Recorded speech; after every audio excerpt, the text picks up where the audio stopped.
Hey people, it's not as jokey. Now this is another Black Heroes video, and this is from the Chicago Reader, and this is about Craig Hodges. Former Chicago Bulls guard Craig Hodges was dropped in 1992 for suspicious reasons.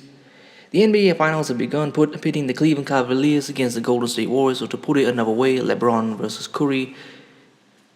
Sure, the mania is exciting, but nothing will compare to the electricity permeating Chicago when the Bulls began the first of the championship runs in 1991. The team remains a legend. Michael Jordan, Scottie Pippen, Horace Grant, Bill Cartwright, and coach Phil Jackson. There was much dunking. Far beyond the paint stood Craig Hodges, a guard posting an impressive number of three-pointers. He sunk 19 shots at the league's annual three-point shootout in 1991. Despite his uncanny long-range accuracy, Hodges found himself canned by the Bulls in 1992 for unknown reasons. In a 2016 profile of Hodges reveals that what may have happened. He was blacklisted for his outspoken political beliefs. Ben Joravsky sets the scene. Among his teammates, Hodges earned a reputation for having informed opinions on virtually any subject. He frequently disarmed coaches and teammates by initiating conversations about religion and politics. Topics rarely tackled in the locker room. In 1981, he was one of the few Bulls players to publicly oppose the Gulf War. On that issue, he saw eye to eye with Phil Jackson, and he urged his teammates to invest in millions in businesses that would help create jobs in poor black communities.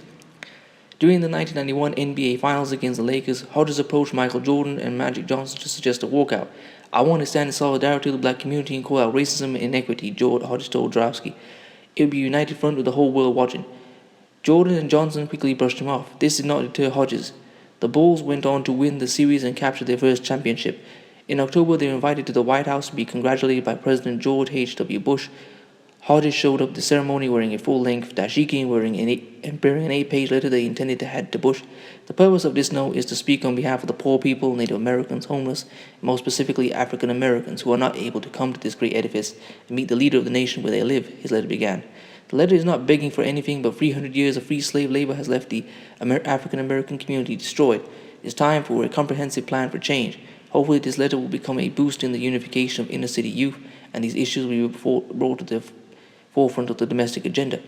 Shortly after the 1992 season wrapped, another trophy for the Bulls, Hodges was unceremoniously let go by general manager Jerry Krause. The timing was suspicious. When the finals had just begun,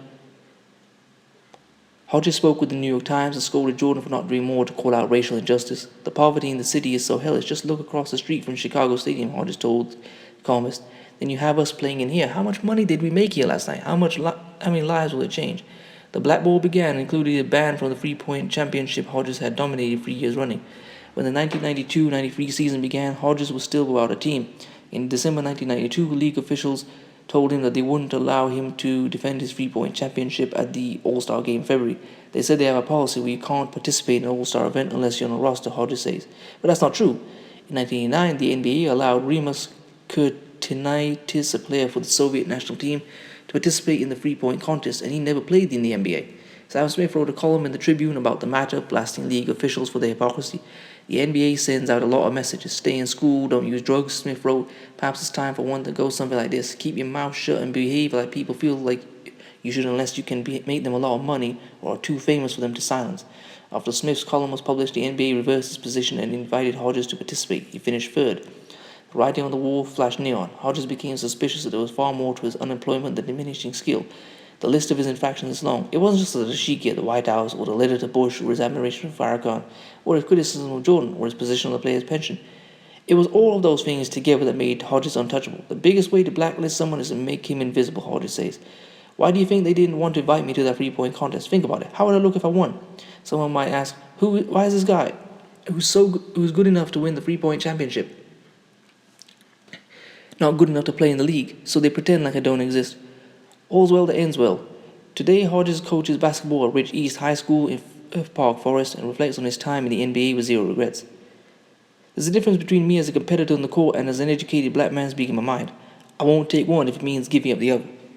Well, I hope you've enjoyed this. Please comment, rate, share, and subscribe. I'll leave this article and another in the description so you can read it. If you'd like to support the channel, I'll leave my GoFundMe there as well. If you'd like to follow me on Instagram, I'll leave it there as well. Peace.